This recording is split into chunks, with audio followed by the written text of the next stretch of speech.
Assalamualaikum warahmatullahi wabarakatuh dan selamat sejahtera. Kini, seluruh dunia bukan sahaja di Malaysia telah digemparkan dengan penularan sejenis penyakit pandemik iaitu coronavirus.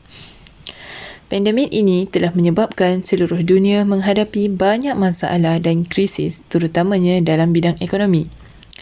Kita juga tidak dapat menafikan bahawa COVID-19 atau wabak coronavirus yang sedang melanda dunia pada hari ini telah memberi kesan yang sangat besar terhadap sesebuah ekonomi negara. Oleh yang demikian, saya bersama dua panel akan berkongsi dan memberi pandangan serta pendapat terhadap krisis kesan daripada coronavirus terhadap ekonomi negara. Oleh yang demikian, dijemput Cik Miza Farzana bagi berkongsi pendapatnya mengenai kesan COVID-19 terhadap ekonomi. Bismillahirrahmanirrahim. Assalamualaikum warahmatullahi wabarakatuh dan terima kasih.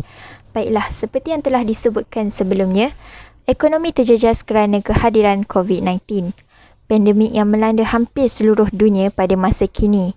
Jangkitan memerlukan tindakan drastik dari pemerintah dengan melaksanakan Perintah Kawalan Pergerakan atau dikenali sebagai PKP. Dasar pemenjaraan sosial atau jarak sosial yang berkesan adalah langkah yang terbaik untuk membendung penyebaran COVID-19 di kalangan masyarakat. PKP bukan sahaja menyekat pergerakan individu di luar rumah, tetapi juga penutupan sementara beberapa aktiviti perniagaan dan institusi atau organisasi awam dan swasta. Wujudnya wabak yang tidak dijangka ini, semua pihak perlu memperlahankan aliran aktiviti ekonomi terutamanya operasi industri dan institusi. Oleh itu, saya akan berkongsi beberapa kesan yang terjejas dalam ekonomi kerana wabak yang dikenali sebagai COVID-19 ini. Salah satu kesan pandemik COVID-19 terhadap ekonomi adalah sektor pelancongan dan pengangkutan. Ia terjejas kerana berlaku banyak pembatalan tempahan dan tindakan ini menyumbang kepada kemerosotan ekonomi di sektor perkhidmatan. Sebelum wabak COVID-19 menyelimuti dunia pada akhir Disember 2019, industri pelancongan dunia berkembang pesat. Pakej pelancongan dan tambang murah selalu habis dijual setahun lebih awal. Nampaknya menjadi norma baharu untuk seseorang meningkatkan momentum mereka dengan bercuti ke luar negara setelah bekerja keras. Hari ini, banyak pemilik pusat pelancongan tempatan dan asing terpaksa memutuskan untuk menutup premis mereka atas sebab-sebab bagi mengurangkan penyebaran COVID-19. Pandemik ini juga mempengaruhi pekerja yang berada dalam industri pelancongan, terutamanya mereka yang bekerja dengan syarikat penerbangan dan perhotelan. Industri pelancongan adalah salah satu penyumbang utama pendapatan Malaysia sebanyak 15.3% dari keluaran dalam negara kasar KDNK negara. Sehingga Februari 2020, Malaysia telah mengalami kerugian sebanyak 3.37 bilion ringgit Malaysia kerana pembatalan pakej pelancongan. Masyarakat di seluruh negara perlu memainkan peranan masing-masing agar menetap di rumah masing-masing untuk mengurangkan penyebaran dan memutuskan rangkaian COVID-19 di negara ini. Negeri Melaka merupakan salah satu negeri tarikan pelancongan yang juga terjejas sejak Perintah Kawalan Pergerakan PKP dilaksanakan. Sektor pelancongan merupakan penyumbang terbesar kepada KDNK Melaka. 60% dari jumlah peratusan pelancong domestik di Malaysia adalah orang yang datang ke Melaka. Pada tahun 2018, sebanyak 17.02 juta pelancong direkodkan mengunjungi Melaka. Sehingga September 2019, sebanyak 13 juta pelancong telah mengunjungi Melaka dan jumlah ini dijangka meningkat melebihi jumlah pelancong pada tahun 2018. Walaupun gagal mencapai sasaran 20 juta pelancong sempena tahun melawat Melaka TMM 2019. Banyak faktor yang menjadi asbab tarikan pelancongan di Melaka dan antaranya, Melaka adalah salah satu tapak warisan dunia UNESCO yang diiktiraf sejak 7 Julai 2008. Melaka juga berjaya memelihara warisan bersejarah Portugis, Belanda, Jepun dan Inggeris dan mengekalkan adat budaya daripada pelbagai etnik sehingga ke hari ini. Arahan daripada Menteri Keselamatan Negara berkenaan Perintah Kawalan Pergerakan PKP sepanjang penularan COVID-19 ini, beberapa hotel utama yang berjenama di Melaka telah mengumumkan penutupan operasi masing-masing kerana mereka tidak mahu menanggung kerugian lebih besar kerana ketiadaan pelanggan. Ramai pihak yang terjejas ekonomi dan sara hidup mereka sepanjang PKP ini dilaksanakan. Walaupun begitu, Melaka berhasrat untuk memberi peluang pekerjaan kepada pekerja dalam industri pelancongan setelah wabak COVID-19 berakhir. Baiklah, seterusnya saya beri contoh yang kedua iaitu di Pulau Langkawi. Sebuah pulau yang terkenal dengan pulau bebas cukai juga terjejas. Kawasan pelancongan suram, kosong dan tidak ada aktiviti terutamanya di perairan pantai. Pantai Cinang yang selalu disebut dengan aktiviti sukan air dan sentiasa menjadi kawasan untuk para pelancong bersantai di pantai juga menyepi. Ketiadaan pelancong ke pulau ini telah mempengaruhi pendapatan pemandu pelancong sepenuh masa dan juga pemandu pelancong bebas yang berfungsi sebagai duta yang bergantung kepada sumber pendapatan dengan kehadiran pelancong. Mereka yang terjejas harus beralih kepada sumber pendapatan lain seperti e-hailing dan perniagaan dalam talian walaupun masih belum mencukupi untuk menampung keperluan harian. Industri pelancongan tidak akan terus terjejas jika rantaian pandemik COVID-19 ini tidak dapat lagi diputuskan dengan segera. Hal ini kerana coronavirus ini mudah tersebar secara langsung di antara manusia atau melalui kontak dengan permukaan yang tercemar melalui titisan cairan dari hidung dan mulut, terutamanya ketika pesakit bersin atau batuk. Oleh itu, semasa pandemik COVID-19 ini, jika anda melihat pemilik perniagaan yang menggunakan faktor pengeluaran seperti tanah, sangat terjejas di sektor pelancongan di mana pelancong yang cenderung melakukan aktiviti perjalanan perlu memberhentikan aktiviti mereka buat sementara waktu sepanjang berlakunya Perintah Kawalan Pergerakan PKP di negara. Tindakan ini menyebabkan urus niaga perniagaan permis pelancongan terjejas kerana ramai pelancong bertindak untuk membatalkan pakej sewa seperti resort, hotel dan sebagainya. Kesan daripada tindakan ini menyebabkan banyak pemilik permis pelancongan menutup permis mereka bagi mengelakkan kerugian yang lebih besar. Selanjutnya, kesan seterusnya yang berlaku disebabkan oleh pandemik COVID-19 terhadap ekonomi adalah coronavirus juga mempengaruhi sektor pembinaan. Pandemik COVID-19 ini menyebabkan sektor pembinaan di Malaysia mengalami kerugian tinggi sebanyak 18.5 bilion ringgit Malaysia semasa Perintah Kawalan Pergerakan PKP dijalankan. Pada Perintah Kawalan Pergerakan PKP fasa pertama dan kedua, sektor pembinaan mengalami kerugian sebanyak 11.6 bilion ringgit Malaysia. Pada fasa ketiga, kerugian mencatat sebanyak 6.9 bilion ringgit Malaysia. Fasa pertama MCO, semua kerja yang tidak berkaitan dengan perkhidmatan penting seperti pasaraya, kedai serba nikah dan kemudahan perubatan harus berhenti beroperasi. Semua kerja pembinaan dihentikan selama 47 hari pada fasa pertama. Kajian dan pemerhatian yang dilakukan oleh atasan telah menunjukkan bahawa 7,590 tapak pembinaan tidak meneruskan pembinaan kerana kerugian yang tinggi. Selain itu, tapak pembinaan sangat bergantung kepada tenaga kerja asing.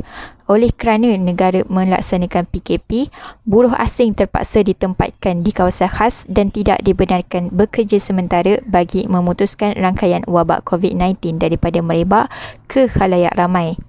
Sektor pembinaan mencatatkan penurunan terbesar pada tahun ini iaitu pada 44.5%. Kerja-kerja firma yang melaksanakan seni bina juga dihentikan kerana tidak ada tender di tapak pembinaan. Pekerja asing tidak mempunyai pendapatan kerana mereka dibayar setiap hari.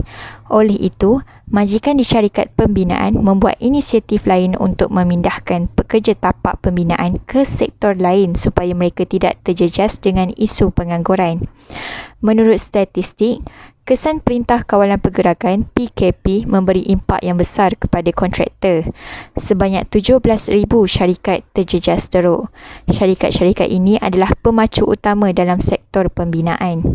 Syarikat ini mewakili sebahagian besar daripada tenaga kerja yang merangkumi 850,000 pekerja di sektor pembinaan. Sebilangan pekerja asing telah kembali ke negara asal kerana bimbang pengangguran di negara ini disebabkan oleh PKP.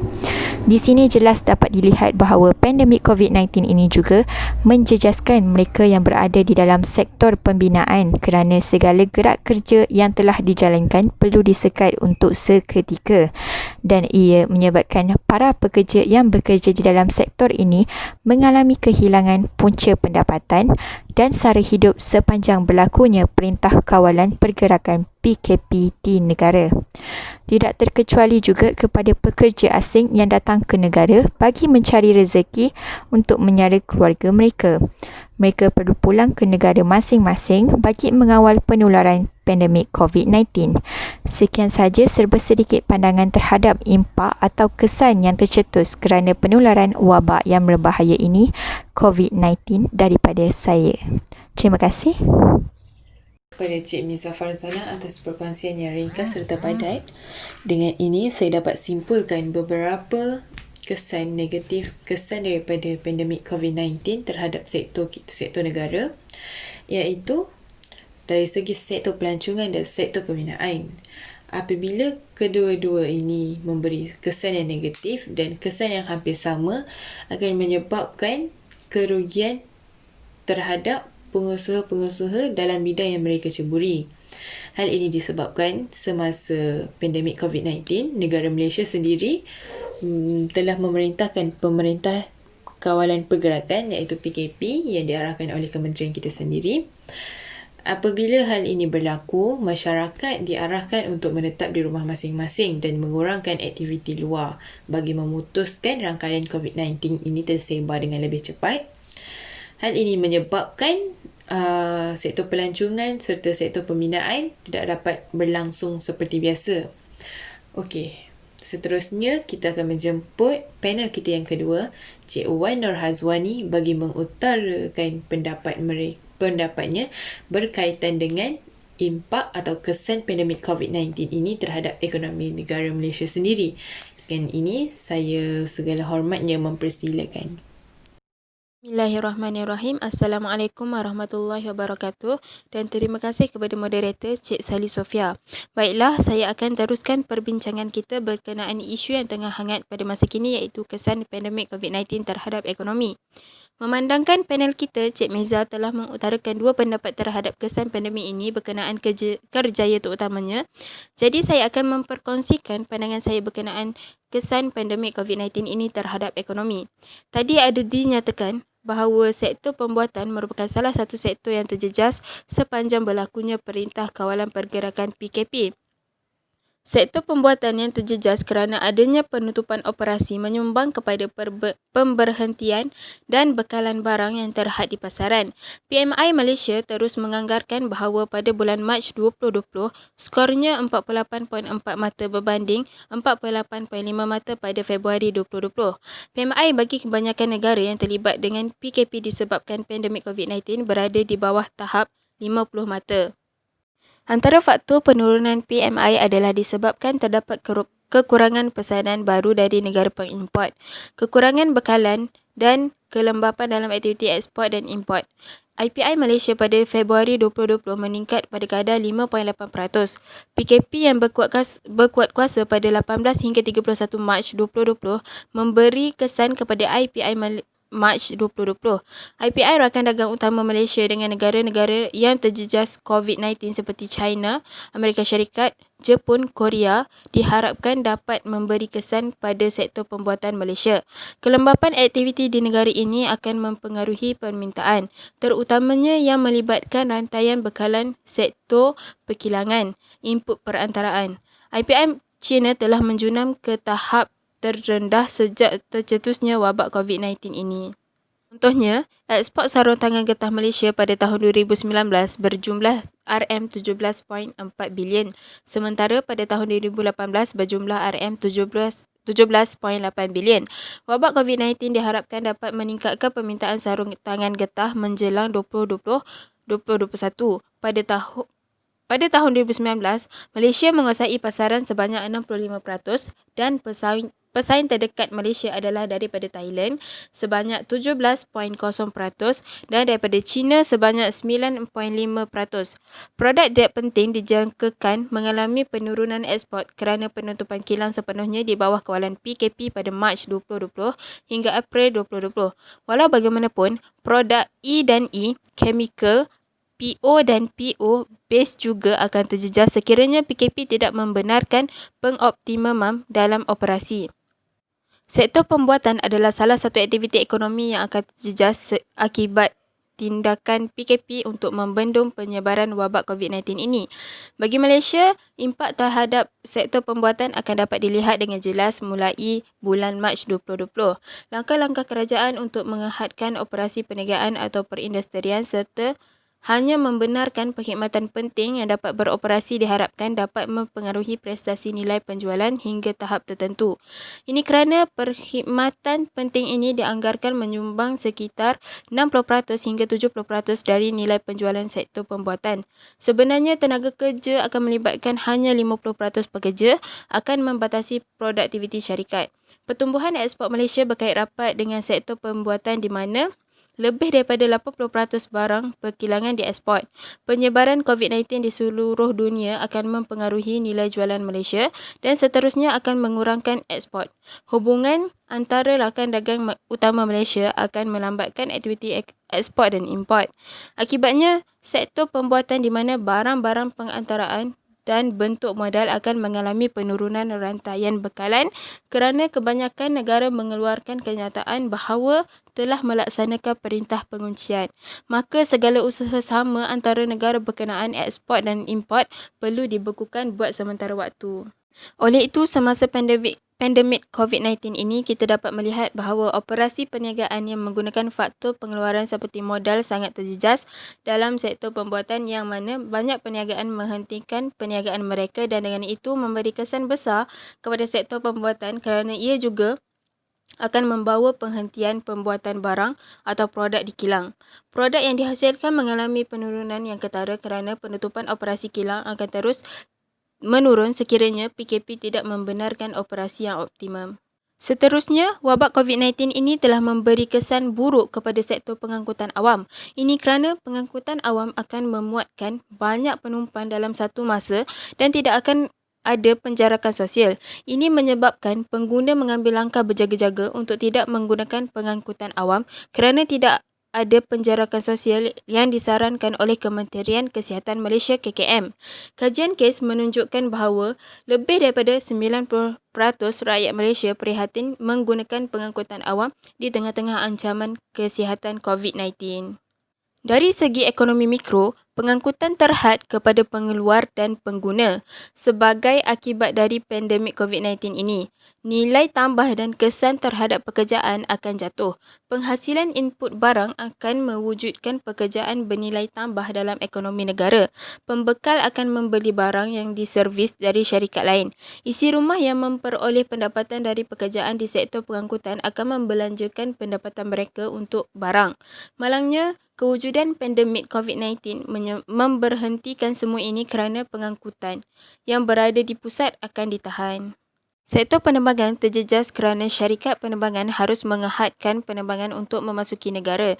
Ini kerana syarikat penerbangan itu tidak mahu membawa pesakit COVID-19 ke seluruh negara yang boleh menyebabkan penularan wabak ini secara meluas.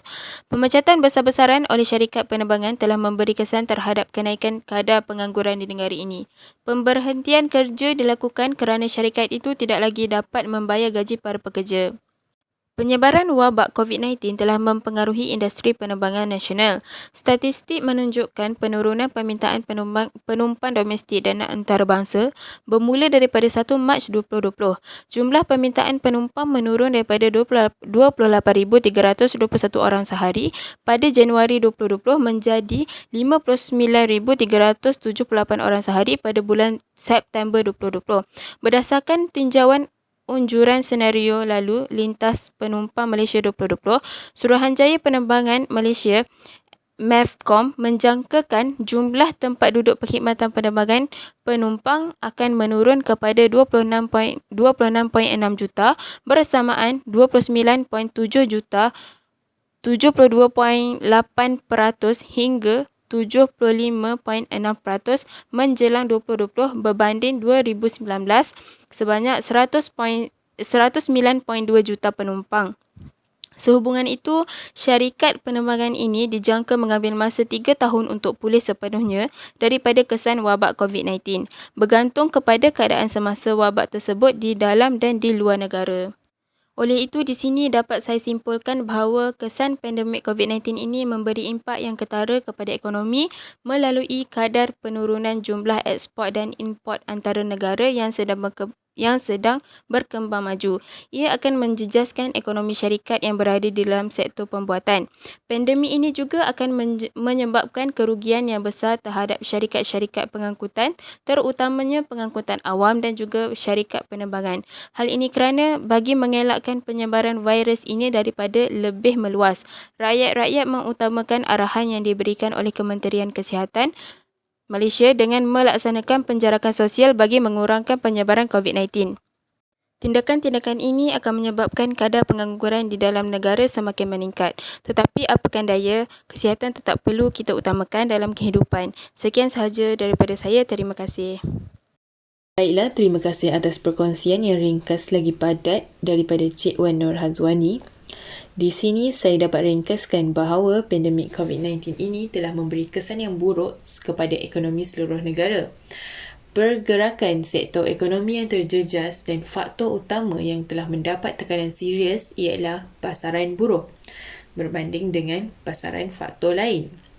Hal ini disebabkan pergerakan pekerja yang terhad di semua sektor akan mengakibatkan banyak kerugian dan pekerjaan yang ditugaskan itu lebih terhad. Hal ini menyebabkan kira-kira 2.4 juta pekerja Malaysia sendiri yang telah kehilangan pekerjaan kesan daripada wabak ini. Banyak juga sektor lain yang terjejas seperti sektor pelancongan, sektor pembuatan, sektor pembinaan dan lain-lain lagi sektor akibat penularan wabak ini. Selain itu, pasaran buruh juga dipengaruhi oleh banyak pemberhentian oleh syarikat-syarikat kerana syarikat itu mengalami kerugian. Oleh itu menyebabkan kadar pengangguran lebih tinggi. Okey, dengan lebih lanjut saya ingin mengutarakan beberapa soalan kepada panel-panel kita yang budiman. Soalan saya adalah, apakah langkah-langkah yang perlu diambil oleh negara Malaysia sendiri bagi menangani isu pengangguran yang disebabkan oleh pandemik COVID-19 ini? Dipersilakan. Baiklah, bagi menjawab persoalan itu, Kerajaan Malaysia telah mengambil langkah terbaik untuk membantu individu yang kehilangan pekerjaan kerana Perintah Kawalan Pergerakan PKP yang telah dilaksanakan oleh kerajaan. Pemerintah telah mengadakan sesi pengurusan bersama dengan industri untuk membincangkan peluang pekerjaan serta mengambil langkah-langkah yang sesuai untuk mengurangi kebergantungan pada pekerja asing. Kerajaan juga telah melakukan yang terbaik untuk membantu masyarakat Malaysia agar tidak dibebani oleh wabak COVID-19 ini. Rakyat Malaysia juga perlu mengambil inisiatif lain untuk mencuba pekerjaan lain, misalnya bekerja sebagai penghantar makanan seperti Foodpanda dan GrabFood yang sangat diperlukan oleh rakyat Malaysia ketika Perintah Kawalan Pergerakan PKP bermula. Ini akan mengurangkan beban ke atas negara yang meningkatkan pengangguran dan kemiskinan. Terima kasih. Bismillahirrahmanirrahim. Baiklah, di sini saya ingin membuat sedikit penambahan. Di samping itu, kerajaan juga telah melaksanakan portal perkhidmatan pekerjaan nasional yang dikenali sebagai My Future Jobs. Portal pekerjaan ini bertujuan untuk membantu graduan mendapatkan pekerjaan. Sejak My Future Jobs diperkenalkan, sejumlah 44,940 pemuda berusia antara 20 hingga 29 tahun berjaya ditempatkan. Yang kebanyakannya adalah yang mempunyai kelulusan tinggi. Para graduan dan pekerja yang telah kehilangan pekerjaan juga perlu bersikap lebih terbuka dan tidak memilih pekerjaan agar dapat menampung ekonomi sara hidup diri dan juga ekonomi negara dengan pengurangan kadar pengangguran di Malaysia. Sekian, terima kasih.